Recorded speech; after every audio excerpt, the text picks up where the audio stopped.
కరీంనగర్లోని వి కన్వెన్షన్లో శుక్రవారం రోజున వ్యవసాయ శాఖ ఆధ్వర్యంలో తెలంగాణ రాష్ట్ర ప్రభుత్వం చేపట్టిన రైతు భరోసా పథకంపై ఉమ్మడి కరీంనగర్ జిల్లాకు చెందిన రైతులతో ఏర్పాటు చేసిన అభిప్రాయ సేకరణ కార్యక్రమంలో రాష్ట్ర మంత్రులు ఉత్తమ్ కుమార్ రెడ్డి, శ్రీధర్ బాబు, పొన్నం ప్రభాకర్, పొంగులేటి శ్రీనివాస్, తుమ్మల నాగేశ్వరరావులు, ప్రభుత్వ ఎమ్మెల్యే అడ్లూరి లక్ష్మణ్ కుమార్, ఎమ్మెల్సీ జీవన్ రెడ్డిలు పాల్గొని రైతుల క్షేమమే ధ్యేయంగా రాష్ట్ర ప్రభుత్వం పనిచేస్తుందన్నారు. ఈ కార్యక్రమంలో అధికారులు, ఉమ్మడి కరీంనగర్ జిల్లాలోని రైతులు, నాయకులు తదితరులు పాల్గొన్నారు. పలువురు రైతులు మాట్లాడుతూ రుణమాఫీ చేసిన ప్రభుత్వానికి కృతజ్ఞతలు తెలిపి వారి అభిప్రాయాలు తెలిపారు.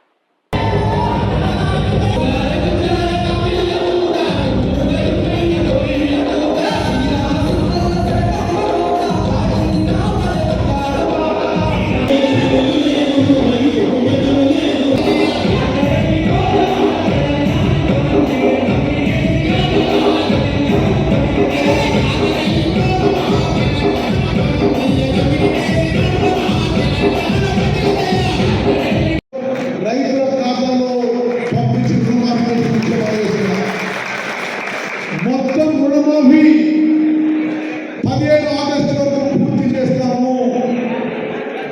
రైతు రుణమాఫీ కింద రాష్ట్ర వ్యాప్తంగా ఇచ్చే మొత్తం సొమ్ము 31,000 కోట్ల రూపాయలు.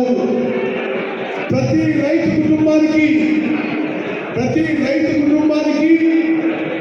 2 లక్షల రూపాయల వరకు రుణమాఫీ చేసే ప్రక్రియ మొదలుపెట్టడం జరిగింది. భారతదేశ చరిత్రలో రైతుల రుణమాఫీ ఈ స్థాయిలో ఎక్కడ ఎన్నడూ జరగని విషయంగా మనం చేస్తున్నా. ఈరోజు కేంద్రంలో 20% వాటా భరిస్తే, సాధారణ రాష్ట్రంలో 20% భరిస్తే 50% రైతాంగం భరించాలి.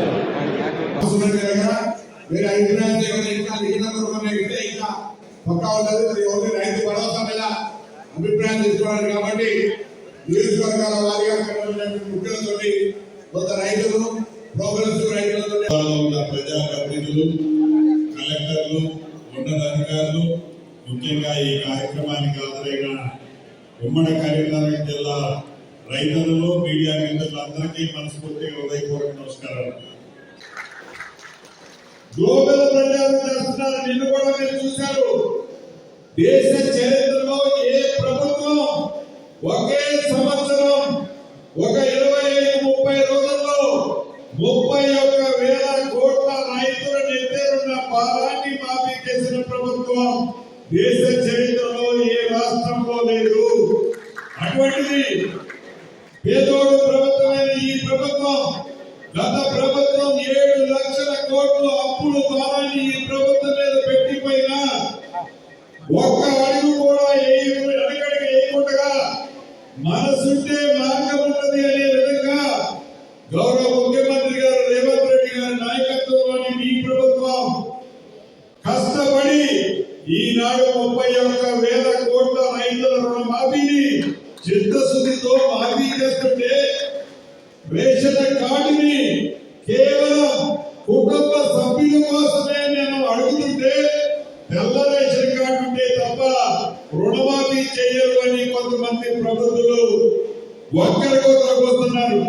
ఎప్పటికీ వారికి బుద్ధి రాలే. 2 సార్లు కర్మ కాల్చి వాత పెట్టినా ఇంకా బుద్ధి రాలే. ఇంకొక పెద్ద మనిషి ట్విట్టర్లో పెడతాడు, రైతు భరోసా లేదో ఒక్కసారి మీరు పరిశీలించుకోండి.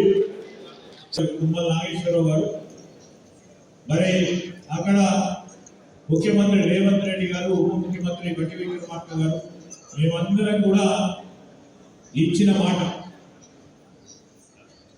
రుణమాఫీ విషయంలో 100 106 తప్పకుండా రైతులకు ఇచ్చిన మాట నిలబెడతాం అని చెప్పి 1,00,000 ప్రభుత్వం యొక్క అధిక ప్రాధాన్యత వ్యవసాయం, రైతు. దాన్ని దృష్టిలో పెట్టుకొని ఎన్ని కష్టాలున్నా ఈ 31,000 రుణమాఫీ కాకుండా రేపు రాబోయే రైతు భరోసా కాకుండా కొంతమంది రైతు సోదరులు చెప్పారు, పెద్ద జీవన్ రెడ్డి గారు కూడా చెప్పారు, ఇన్సూరెన్స్ పథకం ఎట్టి పరిస్థితుల్లో చేయాలి. ఇప్పుడు పంట నష్టపోయినటువంటి వాళ్ళకి ఏ రకంగా సాయం జరగట్లేదని తప్పకుండా భగవంతుడి దయ వల్ల ఈ సంవత్సరంలోనే పంట మాఫీకి అంటే పంట బీమా పంట నష్టపోయినటువంటి రైతుకి బీమా వచ్చేటట్టుగా దాన్ని కూడా రూపకల్పన చేస్తున్నాం.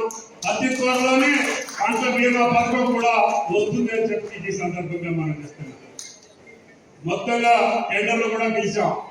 వాళ్ళు రైతులకు ఏ రకంగా సాయం చేయగలుగుతారో, ఏ పంటకు ఎంత చేయగలుగుతారో వాళ్ళ యొక్క ఆలోచన వచ్చిన తర్వాత తప్పకుండా రైతులు కట్టేటటువంటి ప్రీమియం కూడా మేమే కట్టి, కుంట భూమి ఉన్నటువంటి రైతులు కూడా మేమే ప్రీమియం కట్టి, ఈ రాష్ట్రంలో ఉన్నటువంటి ప్రతి రైతు యొక్క పంట నష్టపోతే ఇన్సూరెన్స్ కంపెనీల ద్వారా మీకు డబ్బులు ఇప్పించేటటువంటి చాలా మంది కౌలు రైతులు ఉన్నారు. కౌలు రైతులు వాళ్ళు అసలు రైతులేమో వ్యవసాయం చేస్తలేరు, వాళ్ళ అకౌంట్లకు డబ్బులు చేరిపోతాయి. మరి కౌలు రైతుల పరిస్థితి ఏంది? అయితే వాస్తవంగా మేము ఇంతకుముందే చెప్పినాం 10 ఎకరాల లోపులో ఉన్నటువంటి రైతులకు ఇస్తే కింది దాకా చేరుతుందని.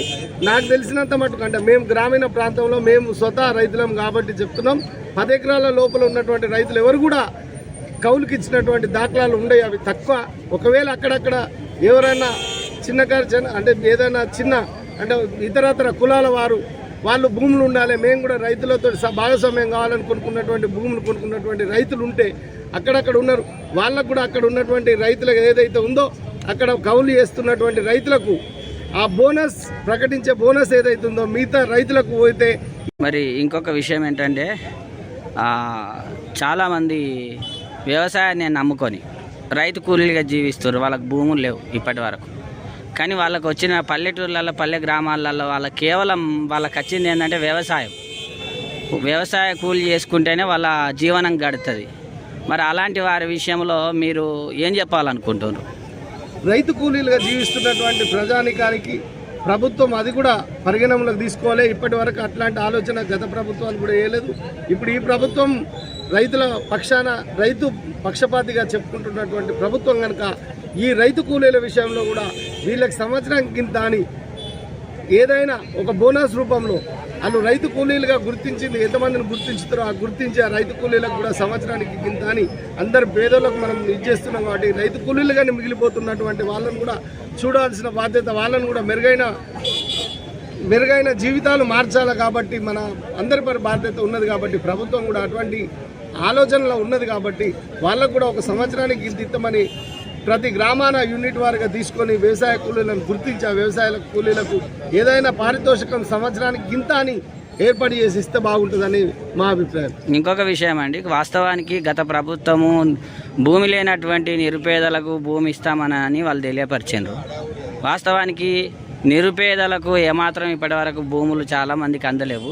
దళారులకు మాత్రమే వాళ్ళు చేసుకున్నటువంటి గుట్టల పొంటి కానీ లేకపోతే ఏదైనా అసైన్ భూములు కానీ వాళ్ళు పట్టాలు చేసుకున్నారు, వాళ్ళకి ఇచ్చిండ్రు.